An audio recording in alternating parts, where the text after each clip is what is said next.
सच्चिदानंद समर्थ सद्गुरु साईनाथ महाराज की श्री सच्चिदानंद समर्थ सद्गुरु साईनाथ महाराज की जय। పూజ్య శ్రీ శ్రీ శ్రీ శ్రీ చాగంటి కోటేశ్వరరావు గారి సత్సంగ ప్రసంగం నేడు 4వ రోజు కార్యక్రమం. 4వ రోజు కార్యక్రమంలో భాగంగా ముందుగా సాయి బంధు శ్రీ సిహెచ్ సుబ్బారావు చౌదరి గారిని పూజ్య శ్రీ శ్రీ శ్రీ శ్రీ చాగంటి కోటేశ్వరరావు గారికి పుష్పమాల అంకురం చేయవలసిందిగా కోరుతూ ఉన్నాము. శ్రీ సచ్చిదానంద సమర్థ సద్గురు సాయినాథ్ మహారాజ్ కి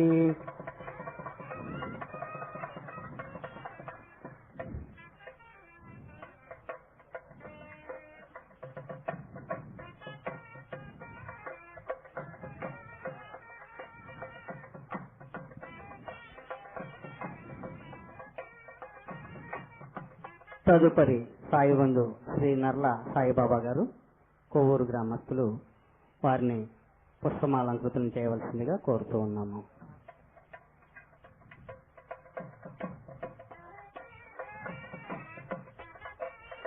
శ్రీ సచ్చిదానంద సమర్థ సద్గురు సాయినాథ్ మహారాజ్ కి శ్రీ సచ్చిదానంద సమర్థ సద్గురు సాయినాథ్ మహారాజ్ కి సాయిరాం. గురువు గారి ఆదేశం మేరకు పుష్పాలని సర్పవరం నుండి ఖరీదు చేసి తీసుకొచ్చి మన భక్తులందరి చేత వాటిని మాలగా తయారు చేయించి సమర్పించడం జరిగింది. గురువు గారు తప్పక మన్నించి మమ్మల్ని అనుగ్రహించవలసిందిగా కోరుతున్నాం. సాయిరాం.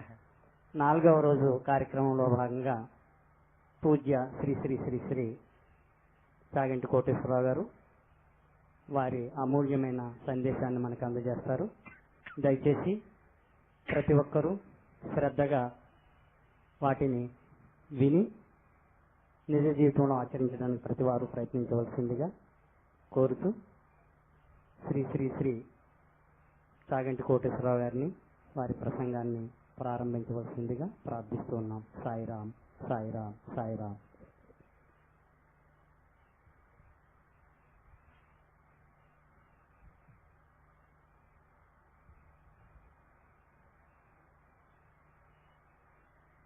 క్లాంబరధరం విష్ణుం శశివర్ణం చతుర్భుజం ప్రసన్నవదనం ఛాయేత్ సర్వవిఘ్నోపశాంతయేత్.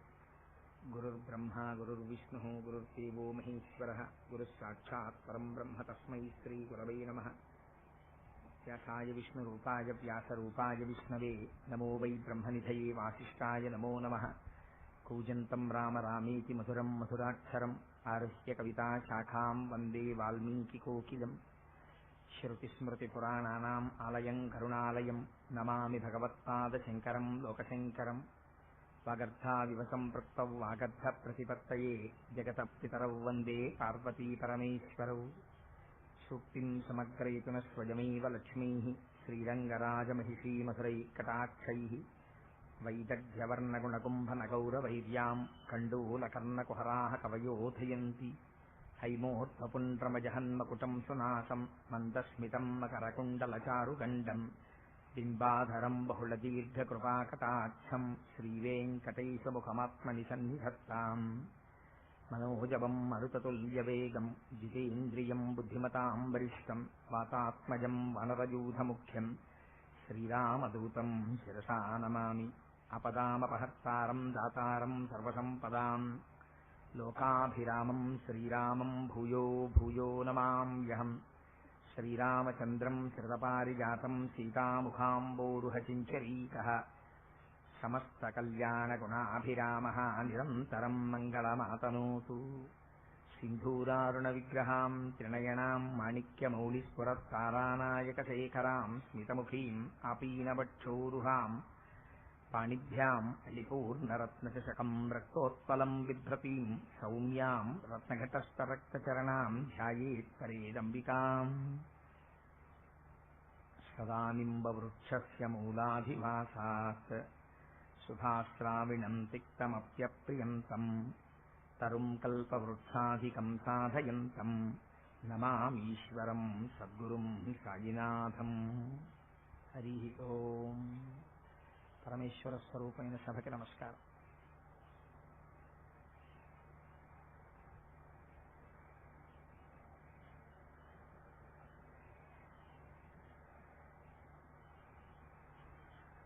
సాయినాథుని యొక్క దివ్య కరుణాకటాక్ష వీక్షణముల చేత 7 రోజుల పాటు ఇక్కడ సాయిబాబా గారి యొక్క జీవితము, వారి యొక్క లీలలు, వాటి వెనకాతల ఉండేటటువంటి తత్వోపదేశము, వీటి పరంగా ప్రసంగం జరగాలి అని పరమభక్తుడైనటువంటి సుబ్బారావు గారు సంకల్పం చేస్తే సాయినాథుని యొక్క అనుజ్ఞ ఎందుకు దొరకదు కనుక అందుచేత భగవానుడు ఇవాళకి 4వ రోజు ప్రసంగంలో ప్రవేశపెట్టారు. ఇంకొక 3 రోజులతో ఈసారికి ఈ పరంపరా ప్రసంగాలు పూర్తవుతాయి. నిన్నటి రోజున మనం ఉపన్యాస కార్యక్రమంలో శ్రద్ధ, సబూరి అనేటటువంటి 2 మాటల గురించి విశ్లేషణ చేసుకుంటూ ఎక్కడెక్కడ విశ్వాసం ఉంటుందో, ఎక్కడెక్కడ ఓర్మి, నిరీక్షణ, సహనము ఉంటాయో అక్కడక్కడ భగవంతుని యొక్క అనుగ్రహం ప్రసరిస్తుందని, దానికి బాబాగారు ఒక అద్భుతమైన మాట అంటారు. ఒక తల్లి కడుపున పుట్టినటువంటి అక్క చెల్లెళ్ళు ఒకరి చేతిలో ఒకరు చెయ్యి వేసుకుని ఎలా నడుస్తారో, ఒకరి పట్ల ఒకరు ఎంత ప్రేమగా ఉంటారో, అలా శ్రద్ధ, సబూరి అనేటటువంటి 2 కూడా ఒకదానిలో ఒకటి చెయ్యి వేసుకుని నడవాలి అంటారు. విశ్వాసము ఉండి నిరీక్షణలో తొట్టుపాటు ఉండకూడదు. నిరీక్షణ మాత్రము ఉండి విశ్వాసము తొట్టుపడకూడదు. విశ్వాసము, నిరీక్షణ 2 కలిసి నడవాలి. కలిసి నడవడంలో ఒక గమ్మత్తు ఉంటుంది. నిన్నటి రోజున నేను ఒక విషయాన్ని ప్రస్తావన చేసి ప్రసంగాన్ని పూర్తి చేసేసాను సమయాభావం వల్ల. ఒక్కొక్కసారి మనం ఆశ్రయించినప్పుడు అది భగవత్ స్వరూపం కావచ్చు, ఒక యోగి కావచ్చు, ఒక గురువు కావచ్చు, ఒక జ్ఞాని కావచ్చు. మనం భగవంతుణ్ణి ఆశ్రయించి మనం నోరు విప్పి కష్టం చెప్పక్కర్లేదు. ఈశ్వరుడికి తెలియదా మన కష్టం ఏమిటో? అసలు నోరు విప్పి కూడా చెప్పక్కర్లేదు. చెప్పకుండా ఆ ఈశ్వరుడి యొక్క పాదములను నమ్మి పూనికతో ఉండి నాకెందుకు మేలు జరగదు, జరిగి తీరుతుంది అని ఆశ్రయించి ఉన్నంత మాత్రం చేత ఈశ్వరుని యొక్క అనుగ్రహం కలుగుతుంది. ఒకనాడు కలిగి మీ ప్రమేయం లేకుండానే, మీరు నోరు విప్పి అడగకుండానే మీకు ఒక కామ్యము నెరవేరిపోతుంది. దానికి నిన్నటి రోజున నేను మీకు ఒక దృష్టాంతాన్ని చూపించి ఉన్నాను. అదే ఆ బాబాగారి సన్నిధానంలో నిరంతరం పూనికతో ఆయన యందు విశ్వాసంతో సమయాన్ని గడుపుతూ ఆయన యొక్క సేవ చేసుకుంటూ పరమభక్తితో ప్రవర్తించినటువంటి చంద్రాభాయ్ అనబడేటటువంటి ఒక స్త్రీ యొక్క వృత్తాంతాన్ని మీకు విశ్లేషించాను. ఒక్కొక్కసారి శరణాగతి అని ఒకటి జరుగుతుంది. బాబాగారు దాని గురించి ఎక్కువగా నిర్దేశం చేస్తుండేవారు.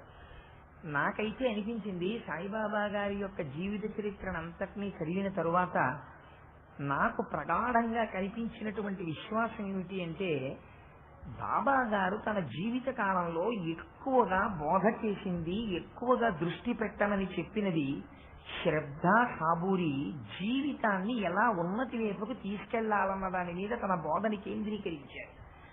నేను అటువంటి నిర్ణయానికి ఎందుకు రావలసి వచ్చింది అన్నది మీకు విజ్ఞాపన చేసే ప్రయత్నం చేస్తాను. ఒక్కొక్కసారి మనం శరణాగతి చేస్తాం. శరణాగతి అన్న మాట కూడా చాలా మంది చాలా తేలిగ్గా వాడేస్తూ ఉంటారు.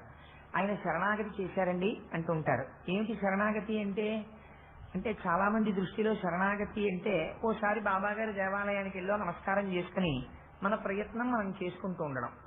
ఏదో నాకు ఒక పని జరగాలనుకోండి, ఆ పని జరగాలి అంటే నేను ఆ పని జరగడం కోసం ఎవరో ఒక ఆఫీసర్ గారినో లేకపోతే ఒక సమర్థుడైన వ్యక్తి యొక్క పాదాలు పట్టుకుని, అయ్యా నాకు ఎలా అయినా ఈ పని జరిగేటట్టు చూడండి అని చెప్పి నా ప్రయత్నం నేను చేసుకుంటూ, ఎందుకైనా మంచిది దీనికి పక్కన దైవము యొక్క అనుగ్రహం కూడా కలిసి రావాలి కదా అని చెప్పి ఒకసారి బాబాగారి దేవాలయానికి వెళ్ళి ఒక నమస్కారం చేసుకోవడం. బాబాగారి దేవాలయం ఎందుకంటున్నానంటే మనం చేస్తున్నది బాబాగారి సత్సంగ ప్రసంగం కాబట్టి. మీరు రామచంద్రమూర్తిని దైవంగా అంగీకరించిన వారైతే రామాలయానికి వెళ్ళవచ్చు. నాకు నామరూపాలతో సంబంధం ఏం లేదు. నేను చెప్పేది పరబ్రహ్మం గురించి చెప్తున్నాను. అది మీరు బాబాగారు అనుకోండి, రాముడు అనుకోండి, శివుడు అనుకోండి, అభ్యంతరం ఏం లేదు. అది ప్రసంగం, సత్సంగం సాయిబాబా గారి గురించి కాబట్టి బాబాగారి నామాన్ని నేను వాడుతున్నాను. మీరు బాబాగారి దేవాలయానికి వెళ్ళి ఒక నమస్కారం చెయ్యొచ్చు, ఒక పూజ చేసుకోవచ్చు. చేసుకుంటే అది శరణాగతి కాదు. మీరు చాలా జాగ్రత్తగా గమనించండి. దాన్ని శరణాగతి అని అనరు. చాలా మంది అనుకుంటారు ఏదో దేవాలయానికి వెళ్ళి ఒక నమస్కారం చేయడం, దేవాలయానికి వెళ్ళి అయితే బాబా గారి నామం చెప్పుకోవడం, నేను సర్వస్వ శరణాగతి చేసేసాను అంటూ ఉంటారు. అలా దాన్ని శరణాగతి అని ఎక్కడా చెప్పలేదు శాస్త్రంలో. శరణాగతి అనేటటువంటిది మీరు చాలా జాగ్రత్తగా జ్ఞాపకం పెట్టుకోండి. వీడు శరణాగతుడు అని మీకు దొరకదు.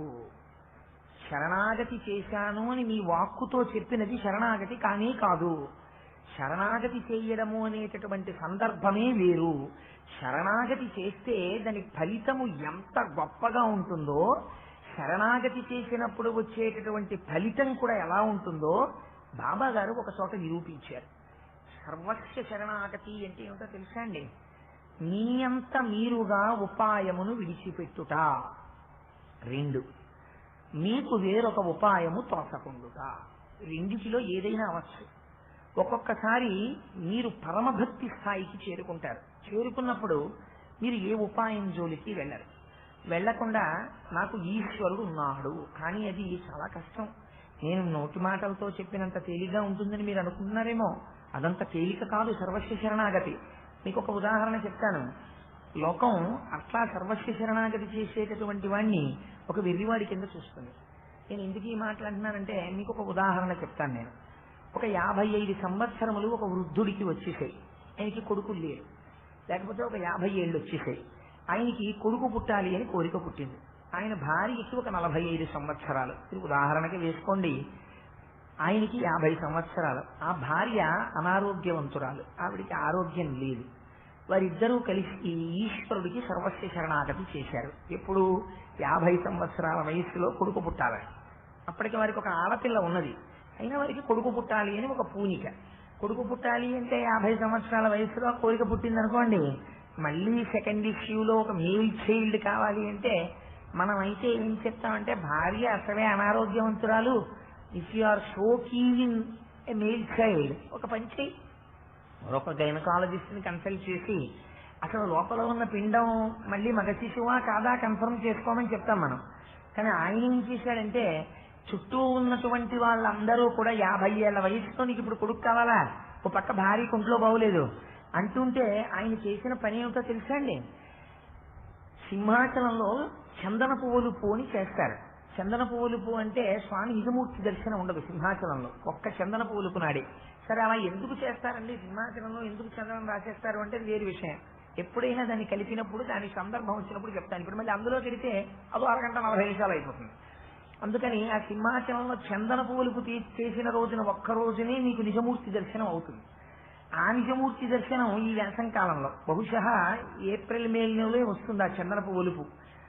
అది చేసినప్పుడు ఒక నమ్మకం ఉంది శాస్త్రంలో. ఏమిటో నమ్మకం అంటే, మీకు కొడుకు కావాలి అంటే కాళ్ళకి చెప్పులు లేకుండా భార్యాసహితుడై గిరి ప్రదక్షిణం చెయ్యాలి. పొద్దున్న ప్రారంభం చేసి, అది తెల్లారగట 3 గంటలతో ఎప్పుడో కాదు, ఉదయం ప్రారంభం చేసి సింహాచలం కొండకంతటికి ప్రదక్షిణం చెయ్యాలి. అలా ప్రదక్షిణం చేస్తే వాళ్ళకి పుత్ర సంతానం కలుగుతుంది. ఎక్కడో పురాణంలో ఒక వాక్యం ఉంది. వాక్యం ఉండడం వేరు, శరణాగతి అంటే మీకు ఒక ఉదాహరణకి నేను ఈ మాట చెప్తున్నాను. ఒక పెద్ద ఆయన ఈ మాట నమ్మాడు. నమ్మి ఆయనకి 50 ఏళ్ళు. ఇదిగో ఇందాక నేను చెప్పినటువంటి పరిస్థితి. నాకు ఎందుకు పుట్టడు కొడుకు, నేను సింహాచలానికి గిరి ప్రదక్షిణం చేస్తానన్నాడు. ఇప్పుడు లోకం ఏమంటుంది మీరు ఆలోచించండి. చుట్టూ ఉన్న బంధువులు కానీ, అక్క చెల్లెళ్ళు కానీ, ఆ ఊళ్ళో ఉన్న వాళ్ళు కానీ, నీకో 50 ఏళ్ళ, భార్యకి 45 ఏళ్ళ, ఆవిడికి అనారోగ్యమా, నీ కొడుకు కావాలా, అందుకు నీ ఎండలో గిరి ప్రదక్షిణానికి బయలుదేరతావా, ఏమైనా బుద్ధి ఉందిలే నీకంటుంది. కానీ చిత్రం ఏమిటంటే వాడు ఉన్నాడు, పూనికి ఉండాలి. ఇప్పుడు మీ ప్రయత్నం ఏంటి? దేని మీద నమ్మకం? ఏమి మీద నమ్మకం లేదు. ఏమి నమ్మకం? ఈశ్వరుడి మీద మాత్రమే నమ్మకం. ఆ నమ్మకంతో కొండ చుట్టూ తిరగడం మొదలుపెట్టాడు. ఆయన తిరిగాడు, గిరి ప్రదక్షిణం చేసేసాడు. గిరి ప్రదక్షిణం చేసేసిన తరువాత ఇంటికి వెళ్ళిపోయారు. ఇంటికి వెళ్ళిపోయిన తరువాత ఒక 3-4 నెలలకు ఒక వార్త తెలిసింది, భార్య నీళ్లు పోసుకుంది. చిత్రం ఏంటంటే 9 నెలలు నిండిపోయాయి, ఓ కొడుకు పుట్టాడు. ఆ కొడుకు ఎవరో తెలుసా అండి? ఆంధ్రదేశంలో వాడవాడలా శ్రీమద్ రామాయణాన్ని ప్రచారం చేసి ధన్యుడై అజరామరమైనటువంటి కీర్తి గణించి, ఎవరు పేరు చెప్తే ఇప్పటికీ కొన్ని లక్షల కుటుంబాలు నమస్కారం చేస్తాయో అటువంటి శ్రీభాష్యం అప్పలాచార్య స్వామి వారు. సర్వస్వ శరణాగతి ఫలించిందా లేదా? ఫలించింది. నీయంత నీవుగా అన్ని ఉపాయములను విడిచిపెట్టాలి. ఇది అన్ని వేళలా కుదురుతుందా? ఎవరికో ఒంట్లో బాగులేదనుకోండి, ఒంట్లో బాగులేకపోతే సర్వస్వ శరణాగతి అంటే ఈశ్వరుడు ఉన్నాడు, నేనేం మంది చేసుకోను, వాడు చూస్తాడు. ఒక చంద్రశేఖర పరమాచార్య స్వామి వారిలాగో ఎవరిలాగో నాకు ఈశ్వరుడు ఉన్నాడు, వాడే నాకు రక్షించినా ముంచినా వాడే అని ఉండిపోగలిగితే, ఎలా బెంగగానో భయం భయంగానో ఏమో ఇలా ఉన్నాను కానీ జరుగుతుందో జరగదో అలాంటి అపనమ్మకాలతోటి నమ్మకాపనమ్మకములతోటి మునుగుతూ తేలుతూ దాన్ని సర్వస్వ శరణాగతి అంటారు శాస్త్రంలో. ఉన్నాడు ఒకే పూనికతో మీరంత మీరుగా సర్వోపాయములను విడిచిపెట్టుట, దీనికి శరణాగతి అని పేరు. సర్వస్వ శరణాగతి. ఎవరిక ఏ ఉపాయమును ఆశ్రయించడో ఇది చాలా కష్టము. ఇది మీరు అన్ని వేళలా చెయ్యగలిగినది కాదు. నేను ఈ మాట ఎందుకు చెప్పేశానో తెలుసండి, ఇంత ధైర్యంగా మీరు చేద్దామన్నా మీ ఇంట్లో ఉన్నవాళ్ళు, మీ స్నేహితులు, మీ చుట్టూ ఉన్నవాళ్ళు వెంటనే మిమ్మల్ని విరివాళ్ళ చూస్తారు. అప్పుడు తట్టుకోవడం చాలా కష్టం. మనస్సులో అంత దృఢంగా నిలబడిపోగలగాలి. అందుకని 1వ శరణాగతి అందరూ చేస్తారు అంటే అంత తేలిక విషయం కాదు. 2వ శరణాగతి ఒకటి ఉంటుంది. ఇది ఒక్కొక్కసారి చేస్తారు. ఎందుకు చేస్తారంటే ఫోర్స్డ్, అంటే ఇంకా తప్పనిసరి పరిస్థితులలో వేరొక ఉపాయము కనపడక చేసినటువంటిది కూడా శరణాగతే. అప్పుడు ఎలా ఉంటుందో తెలుసా అండి శరణాగతి అంటే? మీరు చాలా జాగ్రత్తగా జ్ఞాపకం పెట్టుకోండి. అప్పుడు గుడికి వెళ్ళడం ఏమి ఉండదు, పూజలు చేయడం ఏమి ఉండదు, పారాయణాలు చేయడాలు ఏమి ఉండవు, నామాలు చేయడాలు ఏమి ఉండవు, ఏమీ ఉండవు. ఏమిటుంటాయి? ఒక్కసారి తన ప్రయత్నంతో పూనికతో ఒక ప్రార్థన చేసేస్తాడంటే, చేసేస్తే ఆ శరణాగతి అప్పుడు ఠక్కని చూసేపోతుంది. అది ఇక్కడ ఉండాలి నిజాయితీ. అన్ని ప్రయత్నాలు విడిచిపెట్టేయాలి. అది ఎప్పుడు మీరు విడిచిపెట్టడం కాదు, మీకు అంతకన్నా దిక్కుతోటని స్థితితోటి వస్తుంది. అప్పుడు మీరేం అనుకోరు. ఇంకా మీరు ఏదో చేద్దామన్నా అప్పుడు మీకు ఇంకేం ఉండదు, ఇంకా మీరు చేయడానికి ఏం అవకాశం ఉండదు. ఉండనప్పుడు జరుగుతుంది ఆ సర్వస్వ శరణాగతి. మీకు నేను దీనికి 2 ఉదాహరణలు చూపిస్తాను. ఒకటి బాబాగారి జీవితంలో జరిగినటువంటి లీల, 2వది వేదికల మీద నా గురించి నేను ఎప్పుడూ చెప్పను, కానీ తప్పనిసరి పరిస్థితుల్లో ఒక్కొక్కసారి చెప్తూ ఉంటాను. మా పాప చాలా చిన్న వయస్సులో ఉండగా, ఓ 3 సంవత్సరాల వయసులో ఉండగా, కొంచెం తెల్లగా ఉండేది. దేంటి వాళ్ళ తాతగారు వచ్చారనుకుని పరిగెత్తుకుంటూ వచ్చింది. తాత అంటూ నోరు తెరిచి పరిగెత్తుకుంటూ వచ్చిన వాళ్ళ తాతగారు సైకిల్ మీద వచ్చారు సినిమా హాల్ నుంచి. దురదృష్టవశాత్తు అప్పుడే ఇల్లు కడిగారు. అది పరిగెడుతున్నటువంటి పీచు వెనక్కి వెళ్ళిపోయింది, ముందుకు పడిపోయింది. నాలుక అలా ఉండిపోయింది. ఉండిపోయినప్పుడు గడప మీద పడిపోవడంలో పళ్ళని వెళ్ళి నాలుకను కొట్టడంలో నాలుక తెగిపోయి ఇంత పట్టుతో మాత్రమే నాలుక వేరలాడుతోంది. ఇంట్లో వాళ్ళందరం చూసాం, నిత్తుడు ఓడిపోతోంది. పిల్ల తెల్లగా ఉంటుందేమో, ఒళ్ళంతా నిత్తుడు. ఆ పిల్లని తీసుకుని డాక్టర్ గారి దగ్గరికి తీసుకెళ్ళాం. ఆ పిల్లని చూడగానే ఆయన కుర్చీలోంచి లేచి నిలబడ్డాడు. దానికి గౌరవార్థం కాదు, దాన్ని చూసి భయపడిపోయి, దేవుడు బాబు ఇంత నిత్తుడు కారిపోతోంది, నేనేం చేయలేనండి ఇలాంటి వాటికి, నేను డాక్టర్నే కావచ్చు, కానీ ఈ పిల్లని ఈ పరిస్థితిని చూస్తే నేను చేయగలిగింది వెళ్ళి ఇంకో డాక్టర్ దగ్గరికి తీసుకెళ్ళిపోండి, ఇక్కడ ఉంచకండి 5 నిమిషాలు కూడా అన్నాడు. నేను మళ్ళీ ఆ పిల్లని తీసి ఇంకో డాక్టర్ గారి దగ్గరికి వెళ్ళాను. పెడితే ఆ డాక్టర్ గారు చూసి అన్నాడు, ఇది ఏమంటే మామూలుగా చేసేది కాదండి, 3 ఏళ్ళు 4 ఏళ్ళు పిల్ల కదా, ఇప్పుడు ఈ పిల్లకి 4కి కుట్లు వెయ్యాలి అంటే ఎనస్థీషియా ఇవ్వాలి. ఎనస్థీషియా చాలా తెలివైన వాడు, చాలా గొప్ప శక్తి ఉన్నవాడు ఇవ్వాలి. ఏమాత్రం కొంచెం ఎక్కువ పాళ్ళు ఇచ్చినా పిల్లకి పెరాలిటిక్ స్ట్రోక్ వస్తుంది. ఇంకా పిల్ల జీవితాంతం పక్షవాతంతో ఉంటుంది. అంత రిస్క్ తీసుకోకూడదంటే బలవంతంగా మీరు నోరు తెరిచి పట్టుకోండి, నాలుక కుట్టేస్తాం. కానీ జాగ్రత్తగా కుట్టడం కుదరదు, నాలుక నరాలు మొద్దుబారిపోతాయి. అందుకు ఈలోగా కుట్టేయాలి. కుట్టేస్తే ఏమవుతుందంటే చెప్పు కుట్టినట్టు కుట్టేయాల్సి వస్తుంది. అందుకని ఇంకా మాటలు నాలుగుంటుంది, కానీ మీ పిల్లకి ఇంకా జీవితంలో మాట సరిగ్గా ఉండదు. కుట్టమంటారా అని అడిగాడు. అప్పుడు మీరు ఏమంటారు? జాగ్రత్తగా కుట్టండి సాధ్యమైనంత వరకు అంటారు, కానీ రాజమండ్రియో కాకినాడో తీసుకెళ్ళడానికి అవకాశం లేదు అప్పుడు, ఎందుకంటే ఈలోగా నరాలు ముద్దుబడిపోతాయి. కుట్టేసేయండి అన్నా. అంటే ఆయన కుట్టేశాడు. పాపం చెప్పాడు, చూసుకోండి నాలుకంతా తిక్కుల కింద వచ్చేసింది, మీరు జ్ఞాపకం పెట్టుకోండి, ఇంకా మీ పిల్ల ఈ జీవితంలో ఇంకా మాట్లాడదు. ఆ పిల్ల ఏం మాట్లాడినా ఎవరికి అర్థం కాదని చెప్పాడు. అంతే మన ప్రాప్తం. ఏ జన్మలోనో మనం ఏదో పొరపాటు చేశాం, ఈ జన్మలో ఈశ్వరుడు నా కూతురికి మాట తీసేశాడు. అనుకుని ఇంటికి తీసుకెళ్లిపోయాం. అందరూ వచ్చి నోరు తెరు నోరు తెరు నోరు తెరు అనేవారు. బంధువులు అన్న వాళ్ళు వస్తుంటారు కదా, దానికి భయం ఎక్కువైపోయింది. అది అసలు నోరు తెరవడం మనిషి. ఇప్పుడు మీరు అన్నం ఎలా పెడతారు? పెట్టడం కుదరదు కాబట్టి క్షీణించిపోయింది పిల్ల. ఒక 2 రోజులు అయిన తర్వాత కోడి ఎలా అరుస్తుందో అలా అరిచేదంతే, కొక్కో కొక్కో అన్నట్టు ఇడిచేది. అసలు ఇంక ఇది దక్కుతుంది మాకు అన్న నమ్మకాన్ని కూడా నేను క్రమంగా వదిలిపెడుతున్నాం. ఒక రాత్రి వేళ అది లేచి కూర్చుంది. అందరూ నాలుగు చూపించమన్నారు. ఏమిటి అని డిమ్ లైట్ కాంతిలో ఎదురుగుండా డ్రెస్సింగ్ టేబుల్ ఉండేది, అక్కడికి వెళ్ళి నాలుక చూసుకుంది. ఆ కుట్టినప్పుడు చిన్న నరం పోగు బయటికి వేలాడుతోంది. అది ఏం చేసిందంటే ఇదే ఏదో తేడా అనుకుని ఆ నరం పోగు పట్టుకుని ఇలా లాగేసింది. లాగేసేటప్పటికి అర్ధరాత్రి వేళ ఆ కుట్టిన నరం అంతా ఊడిపోయింది. మళ్ళీ నాలుక 2 కింద విడిపోయింది. విడిపోతే మళ్ళీ లేచాము, మళ్ళీ అరుస్తోంది ఏడుస్తోంది, మళ్ళీ లేచారు. దానికి ఇంకా విడిచే ఓపిక లేదు. మళ్ళీ డాక్టర్ గారి దగ్గరికి తీసుకెళ్ళాను. ఇస్తే ఆయన అన్నాడు, ఒకటోసారి కుట్టినప్పుడే నేను చాలా బాధపడ్డాను, ఈ పిల్లకి నా చేతులతో నేను మాట తీసేస్తున్నాను అని కుట్టాను, మళ్ళీ ఎలా కుట్టనండి అన్నాడు. మరి కుట్టకపోతే మార్గం ఏంటి డాక్టర్ గారు అంటే, ఆ నాలుక చిన్న ముక్కతో వేలాడుతోంది, తీసేద్దామంటే ఇక నాలుక ఎదగదు, కాబట్టి తినడం కూడా కష్టం అయిపోతుంది భవిష్యత్తులో, కానీ మళ్ళీ చెప్పులాగి కుట్టేయాలంటే ఇంకా ఈసారి మరీ అధ్వానం అయిపోతుందండి అన్నాడు. కుట్టేసేయండి అన్నాడు. ఇంకా ఎనస్థీషియా ఇచ్చేవాళ్ళు కూడా ఇప్పుడు ఎవరు లేరండి, కుట్టేనా అన్నాడు. కుట్టేటప్పుడు పిల్లకి ఏమైనా జరిగినా జరగచ్చు, నేనేం చెప్పలేను, మరి మీరు పట్టుకుంటారా నోరు తెరిచి అన్నాడు. అప్పుడు ఇంకా నాకు అసలు ఒక రకమైనటువంటి భావన వ్యగ్రతకి లోనయ్యి ఉన్నాను. నేనన్నా మా ఇంట్లో ఎవరో ఇంజనీరింగ్ చదువుకునేటటువంటి ఓ కుర్రాడు ఉండేవాడు, నా భార్య వైపు బంధువు. ఏమయ్యా దత్తు నువ్వు పట్టుకోవయా పిల్లని, వాడు వెళ్ళి నోరు తెరిచి పట్టుకున్నాడు. పాపం పట్టుకుంటే నాలుక బయటికి లాగి తండ్రి కొడుకు కూడా డాక్టర్లే మళ్ళీ కుట్టించారు. కుట్టేస్తే ఏదో ముద్ద కుట్టేసినట్టు అయిపోయింది. ఇంకా నేను బయట బల్ల మీద కూర్చున్నాను, పిల్ల తెలివిలోనే ఉంది కాబట్టి మళ్ళీ కుడుతుంటే దానికి ఎంత బాధగా ఉందో బెంగ పెట్టేసుకుంది. అస్తమానం నాలుగు ఎందుకు ఇలా చేసేస్తున్నారని తెలియదు. అందుకని నేను అక్కడ బల్ల మీద కూర్చున్నాను, ఏమిట్రా ఇంత ప్రారంభం అనుభవించవలసి వస్తోంది నేను అని చూస్తున్నాను. ఎదురుగుండా సత్యనారాయణ స్వామి వారి ఫోటో ఉంది, పెద్ద పెద్ద మీసాలు పెట్టుకుని ఉన్నాడు ఆయన.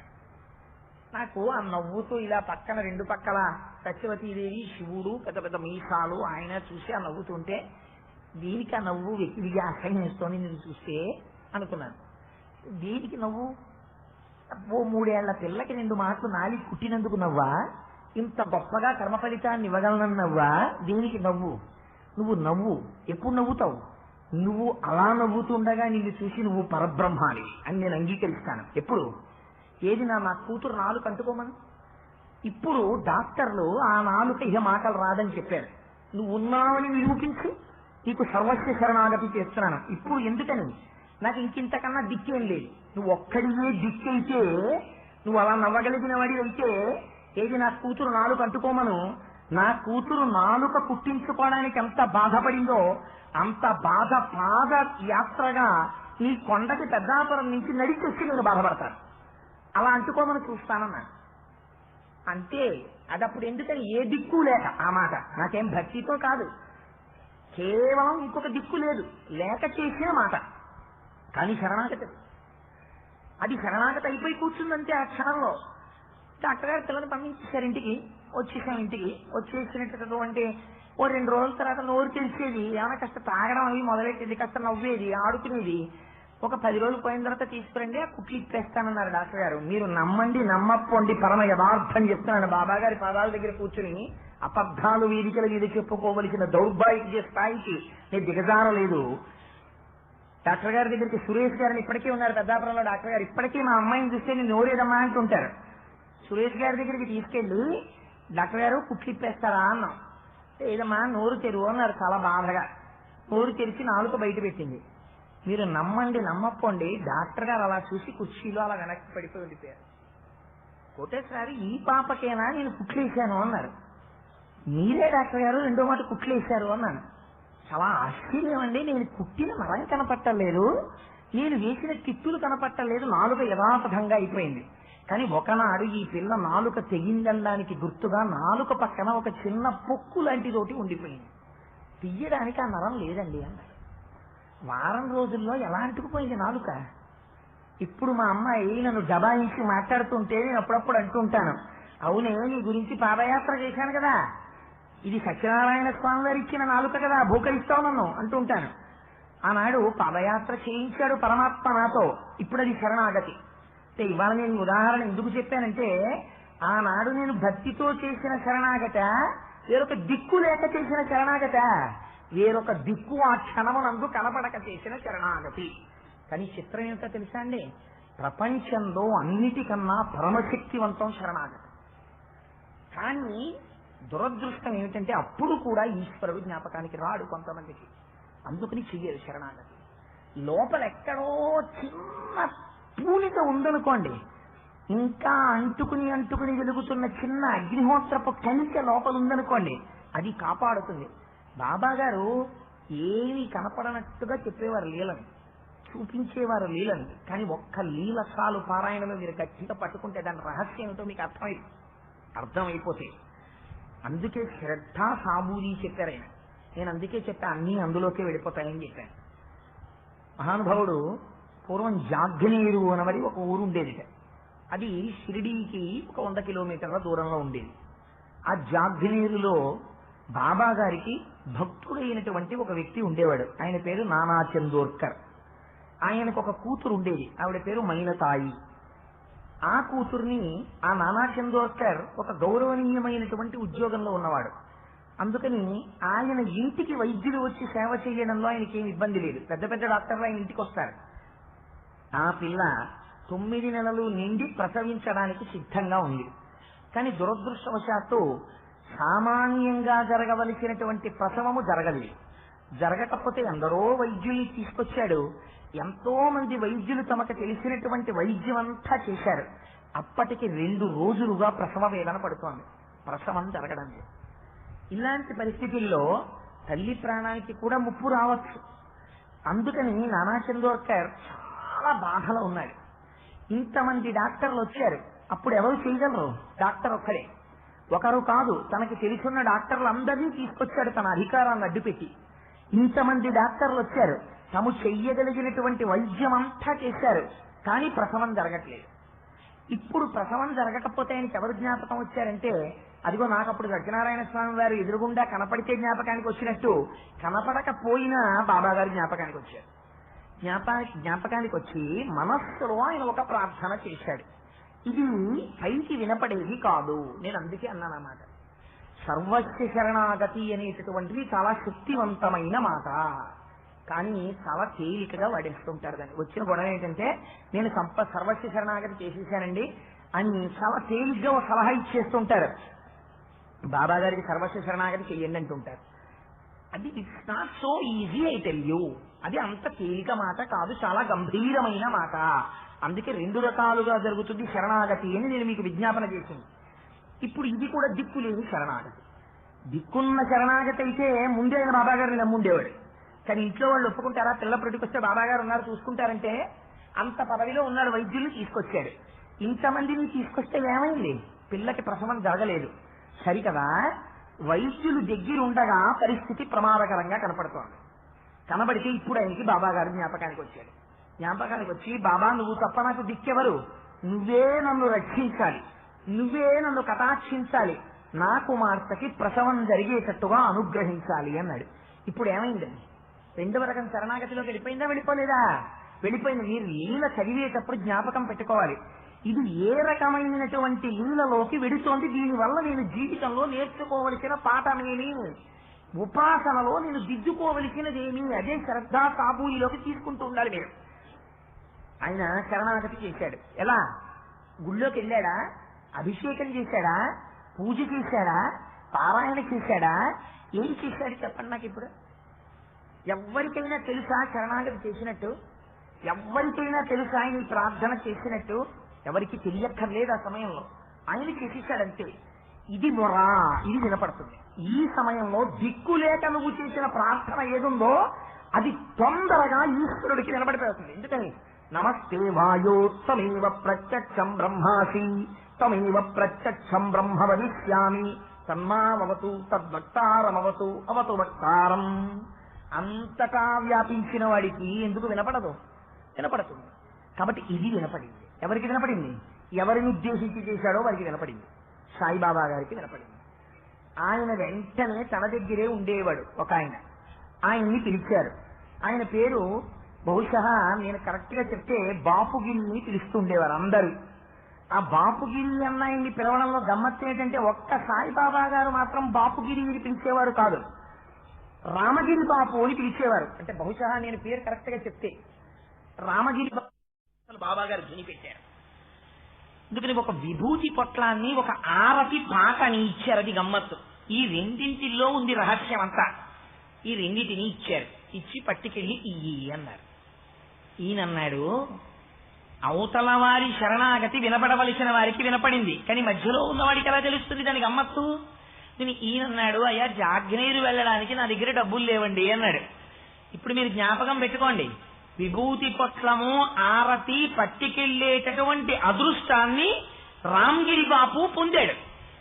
ఇప్పుడు రామగిరి బాపు ఆ విభూతిని ఆరతి పొట్లాన్ని పట్టుకుని వెళ్లడంలో ఈయన గొప్పతనం ఉంటుందా, బాబా గారి గొప్పతనం నడిపిస్తుందా? ఎవరి సమర్థత నడిపిస్తుంది? ఆయన సమర్థత నడిపిస్తుంది. కానీ సాబూరిలో దోషం ఉంటుంది. ఈయనన్నాడు, నా దగ్గర అంత డబ్బులు లేవండి, నేను ఎలా పెడతాను అన్నాడు. అంటే బాబా గారు అన్నారు, నేను తీసుకెడతాను, నువ్వు వెళ్ళు అన్నారు. అంతే. ఇప్పుడు మళ్ళీ సాబూరిలో దోషం తొలగింది. నేను తీసుకెడతానంటారు కానీ ఓ 20 రూపాయలు పోనీ ఇచ్చారేంటండి, చేతికో 20 రూపాయలు కదా ఇవ్వరు, కానీ ఇప్పుడు నేను తీసుకెడతానంటాను, ఈయన పేరు చెప్తే రైల్లో నన్ను ఫ్రీగా తీసుకెళ్తారా అనుంటే ఆయన ఎంచుకోరు. అసలు ఆయన అలా అనలా. చిన్న వైక్లభ్యం వచ్చింది కానీ దిద్దుబాటు అయిపోయింది. అలా నేను తీసుకెడతానన్నారు. అంతే నమ్మాడు. ఆయన నమ్మి బయలుదేరాడు. జల్గాం అనేటటువంటి రైల్వే స్టేషన్ వరకు టికెట్ కొనుక్కున్నాడు. కొనుక్కుని ఆ జల్గాం రైల్వే స్టేషన్ లో దిగి ఓ బల్ల మీద కూర్చున్నాడు. అక్కడ నుంచి జాగ్నేరు వెళ్లే వాళ్ళందరూ టాంగాలు చేయించుకుని వెళ్ళిపోతారు. సపోజింగ్ మీరు కాకినాడ రావాలి అంటే అందరూ త్రూ ట్రైన్ లో రారు కదా. కాకినాడ ఏ సర్కార్ లాంటి ట్రైన్ అయితే త్రూ వస్తుంది. మనం ఏం చేస్తామంటే యూజువల్ గా సామర్లకోట వరకు రిజర్వేషన్స్ తీసుకుంటూ ఉంటాం. అక్కడ దిగిపోయి ఆటోయో బస్సో కారో ఏది దొరికితే అది ఎక్కి కాకినాడ వచ్చేస్తుంటాం. అలాగే ఈయన కూడా ఇప్పుడు జాగ్నేరు వెళ్ళాలి జల్గాం నుంచి. ఈయన ఓ బల్ల మీద కూర్చుని ఉన్నాడు. కూర్చోగానే అందరూ గబగబా టాంగాలు ఎక్కేస్తున్నారు, వెళ్ళిపోతున్నారు. ఈయనకి వెళ్ళడానికి టాంగాకి డబ్బులు లేవు. ఈ మాట ఎవరికి చెప్పాడు? ఆయన బాబా గారికి చెప్పాడు. బాబా గారు ఏమన్నారు? నీ తీసుకెడతానన్నారు. ఇప్పుడు ఎవరిది పూచి? బాబా గారు. తనెందుకు ప్రయత్నం చేయడం? కూర్చున్నాడు ఓ బల్ల మీద. మరి అవతల దేనికి వచ్చాడు? ప్రసవ వేదన పడుతున్న అమ్మాయికి గబగబా ఈ విభూతిని ఆ ఆరతి పాట ఇవ్వాలి. కానీ తొందర తను పడిపోతే అయిపోతున్నా, స్వప్రయత్నం అయిపోతుంది. స్వప్రయత్నం చెయ్యలేదు. చెయ్యకుండా కూర్చున్నాడు. కూర్చుని బాబాగారు తీసుకెడతానన్నారు, ఆయనే చూస్తారు అనుకున్నాడు. ఇంతలో ఎవరో ఒక వ్యక్తి వచ్చాడు. ఓ పెద్ద లాల్చీ ఓటు వేసుకుని పెద్ద పెద్ద అంగలు వేసుకుంటూ, బాబాగారి నడక కూడా గమ్మత్తుగా ఉంటుంది. బహుశా శోభానాయుడు గారే నడవగలరేమో అలాగే. అందుకని గబగబా వచ్చారు. వచ్చి ఇక్కడ ఎవరు షిరిడీ నుంచి వచ్చినటువంటి రామగిరి బాపు ఎవరో అని అడిగారు. రామగిరి బాపు అని బాపుగిరిని పిలిచేది ఒక్క బాబాగారే. ఈ పిలుపు ఒక్క బాబాగారే పిలుస్తారు. అది గమ్మత్తు. నేను తీసుకెడుతున్నానన్న మాట నిలబెట్టుకోవడం. ఆయన అన్నారు నేనే అన్నాడు. కానీ గమ్మత్తు ఏమిటో తెలుసా అండి? మాయ. ఇలా నన్ను పిలిచేది బాబాగారు కదా, ఇంత పెద్ద అంగలేసుకుంటూ వచ్చిన ఈ వ్యక్తి ఎవరన్న అనుమానం ఆయనకి రాలేదు. యశోదాదేవిని మరిపించలా, నోట్లో అన్ని భువనాలు చూపించి మాయ కమ్మించలా, ఆ స్థితికి వెళ్ళిన వాడు ఏది చెయ్యలేడు కనుక అంటే నేనే అన్నాడు. అంటే మీ గురించి నానా చందోర్కర్ జాగ్నేరు నుంచి టాంగా పంపించారు, వచ్చి ఎక్కండి అన్నాడు. అంటే ఎక్కి కూర్చున్నాడు. ఆయన కూర్చుంటే కొత్త టాంగా, మిగిలిన టాంగాలు వెళ్ళిపోతున్నాయి. అన్ని టాంగాలని ఈ టాంగా దాటేసింది. ఇది దైవశక్తితో నడుస్తున్న టాంగా, అవి పెట్రోల్తో నడుస్తున్న టాంగా. దాటి ముందుకు వెళ్ళిపోయింది. వెళ్ళిపోతూ మధ్యలో మీకోసం నానా చందోర్కర్ పలహారం పంపించారు, తినండి అని మోటిచ్చాడు. తన మాట నమ్మి వస్తున్న వాడి పోషణ కూడా పరమాత్మే చూసుకుంటారు. తినేశాడు. ఆయన తినేసి మళ్ళీ కూర్చున్నాడు హాయిగా, ఇదేదో బానే ఉందని. వెళ్ళిపోతున్నాడు. ఆయన మనసులో ఏమిటి? నానా చందోర్కర్ పంపించాడు ఆ భోజనం టాంగా అన్నీనని. తెల్లవారుతూ ఉండగా వీళ్ళు జాగ్నేరు చేరుకున్నారు. ఈయనకి లఘుశంక వచ్చింది. లఘుశంక అంటే మళ్ళీ దాన్ని కూడా పెద్ద నేను ఉపన్యాసంలో వివరించి చెప్పవలసిన అవసరం లేదనుకుంటాను. ఒక్కసారి నా చిటికిన వేలెత్తితే మీకు అర్థం అవుతుంది. లఘుశంకకి వెళ్ళవలసి వచ్చింది. మానవ దేహానికి అవసరం ఉంటుంది కదా. అందుకు నేను ఒకసారి టాంగా ఆపవయా, నేను లఘుశంకకి వెళ్ళొస్తాను అన్నాడు. ఈ బండి నడుపుతున్న వారు టాంగాను ఆపారు. ఆయన దిగి లఘుశంకకి వెళ్ళారు. మళ్ళీ తిరిగి వచ్చాడు, టాంగా కనపడలేదు. ఇది టాంగా ఇటో వెళ్ళిపోయింది అనుకుని, అయ్యా మేము ఎక్కడున్నామండి అని అడిగాడు. మీరు జాగ్నేర్లో ఉన్నారు అన్నారు. నానా చందోర్కర్ ఇల్లు ఎక్కడా అన్నాడు. అదే నానా చందోర్కర్ ఇల్లు అన్నారు. గబగబా వాళ్ళ ఇంట్లోకి వెళ్ళాడు. ఓహో వచ్చేసాం కదా, టాంగా పడుకుపోయి ఉంటాడు, చూసి చెప్పనే లేదు, కనీసం పోనీ వచ్చేసామండి అని చెప్పచ్చు కదా అనుకుంటూ లోపలికి వెళ్ళాడు. వెళ్ళేటప్పటికి ఇక్కడ నానా చందోర్కర్ అనగా ఎవరు? నేనే. అయ్యా మీరు టాంగా పంపించారు కదండి జల్గాం స్టేషన్ కి, అది ఎక్కువ వచ్చానన్నాడు. ఇప్పుడు ఆయన అన్నాడు, మీరెవరన్నాడు. అది మీరెవరంటారంటే, నా పేరు రామగిరి బాపు, నేను వస్తున్నానని మీరే కదా షిరిడీ నుంచి వచ్చిన వాళ్ళని తీసుకురమ్మని టాంగా పంపించారు కదా, కొత్త టాంగా, భోజనం కూడా పంపించారు కదా, అందులో వచ్చానన్నాడు. అంటే ఈయనన్నాడు, నాకు అసలు టాంగా లేదు, నేను ఎవరికీ భోజనమూ పంపలేదు, నేను అసలు జల్గాం స్టేషన్ కి ఏ మనిషిని పంపలేదు, మిమ్మల్ని ఎవరు తీసుకొచ్చారన్నాడు. ఇప్పుడు మాయ పోయింది. ఆహా బాబా, తీసుకెళ్లేవాడిని నేను అని కదా అన్నావు, తీసుకొచ్చావు, ఎంత ఆశ్చర్యం అయ్యా అనుకున్నాడు. అనుకుని మీ అమ్మాయి ప్రసవ వేదన పడుతూ ఇబ్బంది పడుతోందట కదా, బాబా గారు ఈ విభూతిని ఈ ఆరతి పాటని పంపారు అన్నారు. అనేటప్పటికీ గబగబా విభూతి పొట్లాన్ని విప్పి అందులోంచి ఓ చిటికెడు విభూతి తీసి ఆ ప్రసవ వేదన పడుతున్నటువంటి పిల్ల నోట్లో వేశారు. వేసిన తర్వాత ఆ పిల్ల ఇదే శ్రద్ధ, ఇది జ్ఞాపకం పెట్టుకోండి. ఏమిటండి విభూత, ఇంతమంది డాక్టర్లు చేయలేకపోయారు కానీ ఇది నోట్లో వేసేస్తే ప్రసవం అయిపోతుందా అని మీరు అన్నారనుకోండి, పోయిందంటే. రామకృష్ణ పరమహంస ఓ కథ చెప్తుండేవారు. శ్రీలంక నుంచి భారతదేశానికి వస్తున్నాడు భక్తుడు. పాపం స్టీమరు పోడా ఏమీ దొరకలేదు, తొందరగా వెళ్ళాలి భారతదేశం. విభీషణుడు కనబడ్డట్టు ఆయనకు అదృష్ట కొద్దీ. కనబడి లంకలో ఉంటాడు కదా విభీషణుడు, ఆయన చిరంజీవి. ఏమబ్బాయి నువ్వు భారతదేశం వెళ్ళాలా, కంగారు పడకో, వెళ్ళిపో, నేను నీకు ఒక కాగితం ఒకటి మడత పెట్టి నీ అంగీలో పెడతాను జేబులో, నువ్వు మాత్రం అది విప్పి చూడకు, అది నీ జేబులో ఉంటే నువ్వు సముద్రం మీద నడిచి వెళ్ళిపోతావు, నీకే ప్రమాదం రాదు, నడిచి వెళ్ళిపోమన్నాడు. జేబులో పెట్టాక ఆయన అడుగులు వేయడం మొదలెట్టాడు. ఏం బ్రహ్మాండంగా ఉంది, రోడ్డు మీద నడిచినట్టు, చక్క సముద్రం మీద నడిచి వెళ్ళిపోతున్నాడు. కొంత దూరం వెళ్ళిపోయిన తర్వాత ఇదేనా ఇలా ఎప్పుడూ నడవలేదు, ఏం రాసి పెట్టాడు, రాసి ఇలా నడుస్తున్నాను అనుకున్నాడు. చూద్దాం చూడద్దు అన్నాడు కానీ మళ్ళీ అటు వెళ్ళిపోయిన తర్వాత కనపడదేమో, ఎందుకైనా మంచిది ఒకసారి చూసేద్దామని జేబులోంచి తీశాడు. శ్రీరామ అని ఉంది దాని మీద. ఇలా శ్రీరామ అని ఉంటే నేను నడవగలనా, ఈ కాగితమా పెట్టాడు, కొంపలు అడిపోయాడా, చూసుకోకుండా గబుక్కుని సముద్రంలో వచ్చేసాను, ఇది నన్ను ఏం నడిపిస్తుందిరా అనుకున్నాడు. అంతే మునిగిపోయాడు. ఇప్పటి వరకు ఏదో పెట్టాడు, అది నన్ను నడిపిస్తుంది అనుకుంటే నడిచాడు, అనుమానం వచ్చింది, మునిగిపోయాడు. విభూతి ప్రసవం చేస్తుంది, విభూతి నోట్లో వేసుకుంటే పిల్లలు పుడతాడా కరెక్ట్ గాను అని అనుమానపడ్డారనుకోండి, అదేం పనిచేయదు. ఇంకా జ్ఞాపకం పెట్టుకోండి, కొంతమంది ప్రసాదం అనబడేటటువంటి పదార్థమును చాలా తక్కువగా అంచనా వేస్తారు. అన్నిటికన్నా గొప్పది ఏదో తెలుసా అండి, ప్రసాదమే. అందుకే మనకి ఎక్కడైనా ఆధ్యాత్మిక కార్యక్రమం జరిగినా దేవాలయంలోకి వెళ్ళినా ప్రసాదం ఇస్తారు. ప్రసాదం అంటే ఏమిటో తెలుసా, ఇక్కడికి వచ్చిన వాళ్ళు అనేక స్థాయిలో ఉంటారు. నేను ఎంత వివరించి చెప్పినా అందరికీ ఆ శరణాగతి రహస్యం అర్థం అవ్వచ్చు, అర్థం అవ్వకపోవచ్చు. అందుకని ఏం చేస్తారంటే ఈశ్వర నివేదనం చేసి నీకు పదార్థం చేతిలో పెడతారు. ఇది ఈశ్వరానుగ్రహమే. వాచికమైన అనుగ్రహము మీరు అందుకోగలగచ్చు, అందుకోలేకపోవచ్చు, కానీ ఇది ప్రసాదము అని పుచ్చుకున్నప్పుడు మీరు ఈశ్వరానుగ్రహాన్ని తీసుకుంటున్నారు. తీసుకునేటప్పుడు ఒక శౌచం ఉండాలి. ఏమిటో తెలుసా శౌచం? మీకు తక్షణం అక్కడ అశౌచం అని ఏది తెలిసిందో దాన్ని వదిలిపెట్టాలి. మీరు అప్పుడు ప్యాంటు చొక్కా విప్పేసి, మీరు ఆఫీస్లో ఉన్నారండి, మీకు ఎవరో ప్రసాదం పెట్టారు, మీరు ప్యాంటు చొక్కా విప్పేసి తల మీద నీళ్లు చల్లుకుని ఓ పంచి ఇంటికి వెళ్ళి తెచ్చుకుని పంచి కట్టుకుని ప్రసాదం తినొస్తానండి అంటే ఒప్పుకుంటారు? ఆఫీసులో ఒప్పుకోరు. కాబట్టి మీరు ఏం చేస్తారు, కనీసం అశౌచం అన్న దాన్ని పక్కన పెడతారు. ఏది? చెప్పులు ఇప్పుతారు. చెప్పులు విప్పి ప్రసాదాన్ని చేతిలో పెట్టుకుని కళ్ళకు అద్దుకుంటారు. సర్వేంద్రియాణం ప్రధానం, అది విశ్వాసం, అదే శ్రద్ధ. ఆ విశ్వాసంతో సాబూరి ప్రవర్తన నడుస్తారు, ఓర్పుతో. ఏంటి? ఇది నన్ను రక్షించి తీరుతుందని నోట్లో వేసుకుంటారు. ఇప్పుడు ఇందులో 6వ వంతు మనస్సు అవుతుంది. మీరు ఏది తిన్నా అందులో 6వ వంతు మనస్సు అవుతుంది. మీరు దేని దృష్టితో తిన్నారో ఆ దృష్టితో మనస్సు ఏర్పడుతుంది. మీరు టీవీ చూస్తూ నేరాలు ఘోరాలు సీరియల్ చూస్తూ తిన్నారనుకోండి, 6వ వంతు మనస్సులో ఆక్రౌర్యమే వస్తుంది. మీరు సాయిబాబా గారిని తలుచుకుంటూ, అందుకే భోజనం చేసేటప్పుడు మాట్లాడకండి అంటారు.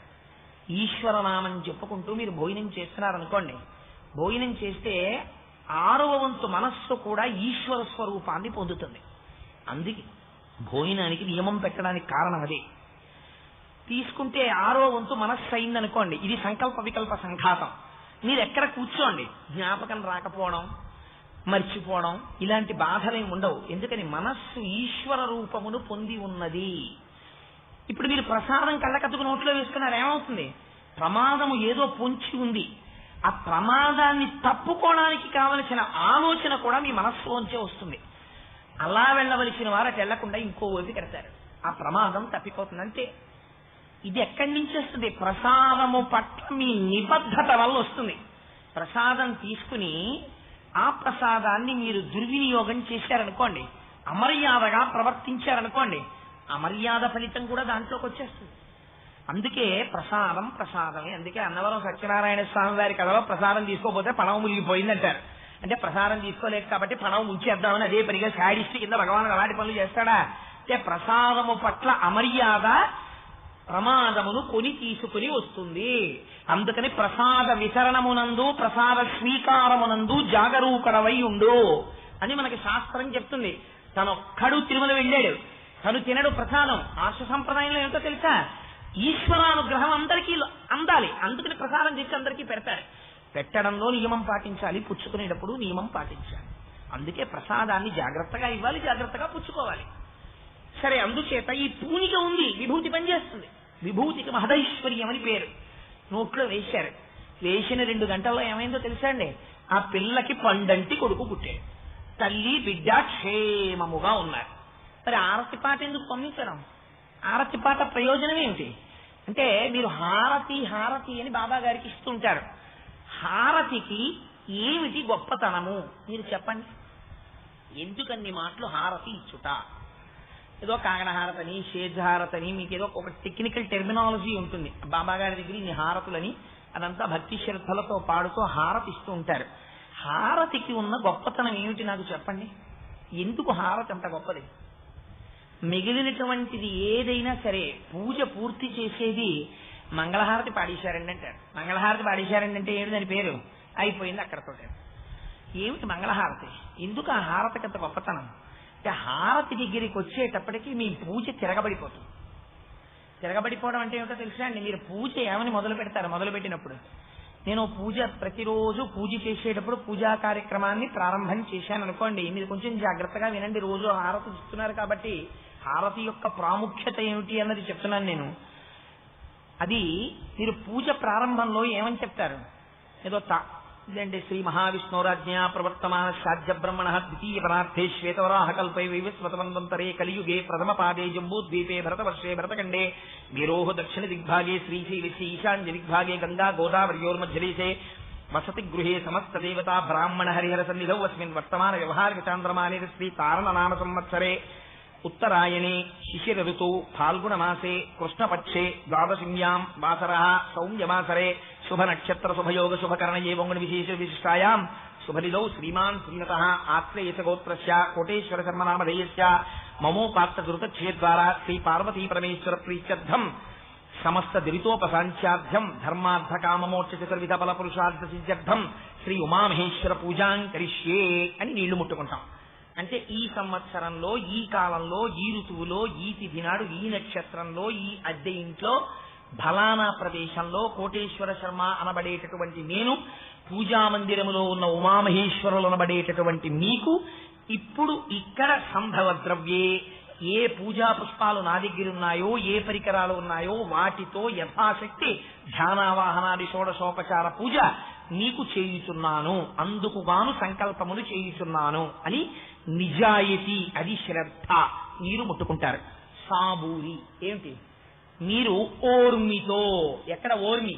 ఇలా కూర్చోగానే అబ్బా ఈ పూజ ఎంతసేపు పడుతుంది, ఏదో ఒక 14 నిమిషములు పడుతుంది, ఇలా కూర్చోవడం కుదరదు అని చెప్పి వెంటనే ఓ కాలు ఎత్తారనుకోండి, పోయింది సాబూరి. అందుకే ఆసన నిష్టతో ప్రారంభం. మీరు ఎలా కూర్చున్నారో అలా కూర్చోగలగాలి చివరి వరకు. అలా ఉండగలిగితే సాబూరి. ఉండలేకపోయారనుకోండి, పోయిందంటే డిస్క్వాలిఫైడ్, అక్కడికి పోయింది. పూజ చేస్తూ యథాశక్తి ధ్యానావాహనాన్ని షోడశోపచార పూజాంకరిష్యే అని ఓం సహస్రశీర్ష పురుష అని మంత్రం చెప్పి ఉమామహేశ్వరాభ్యాం నమః ఆవాహయామి అన్నాను అనుకోండి, పోయిందంతే పూజ. మళ్ళీ వెళ్ళి స్నానం చేసి మళ్ళీ ఆచమనం చెయ్యాలి. అందుకని ఏం చేస్తారు, ఓసారి కుడి చెవు మీద చెయ్యి వేసుకోవాలి. ఆవలింత వచ్చినా అంతే, కింద నుంచి గాలి వెళ్ళినా అంతే, పూజ అక్కడితో పోతుంది. ఎందుకని నీకు సాబూరి లేదు. దీన్నే సాయిబాబా గారు సాబూరి అని పిలిచారు. ఇంత శాస్త్రాన్ని పట్టుకెళ్ళి ఆయన ఒక్క మాటలో చెప్పేశారు, శ్రద్ధ సాబూరి. ఎదురుగుండా ఉన్నవాడు పరమాత్మ. పూజ చేసేటప్పుడు ఆవలింత రాకూడదు నీకు శ్రద్ధ ఉంటే. అందుకని ఆవలింత వచ్చేసింది అంటే నీ శ్రద్ధ పోయింది. అందుకని ఏం చేయాలి, స్నానం చేయాలి. మళ్ళీ వెళ్ళి చేయడం కుదరదు. నేను చేయనన్ని మాటలు ఏం చేస్తావు, కుడి చెవు మీద చెయ్యేసుకుంటావు సాబూరి. మళ్ళీ నువ్వు నియమ పాలనం చేస్తున్నావు. చేస్తూ పూజ మొదలెట్టావు. ఏమని, ఆయన శివుడు, నేను భక్తుణ్ణి. అందుకని నేనేం చేస్తున్నాను, ఏవో నామాలు పెట్టి ఆయనకి పూజ, పువ్వులు వేస్తాను, ఆయనకి ఏదో నైవేద్యం పెడతాను, స్నానం చేయిస్తాను, ఆ తర్వాత ఏదో పలహారం పెడతాను, ఆ తర్వాత పుష్పార్చన చేస్తాను, యజ్ఞోపవీతం ఇస్తాను. ఇవన్నీ అయిపోతాయి. చిట్ట చివరికి వచ్చేసింది పూజ. పూజ అంతా ఎలా పెడుతోంది, ద్వైతంలో పెడుతోందా లేదా? ఆయన వేరు, నేను వేరు.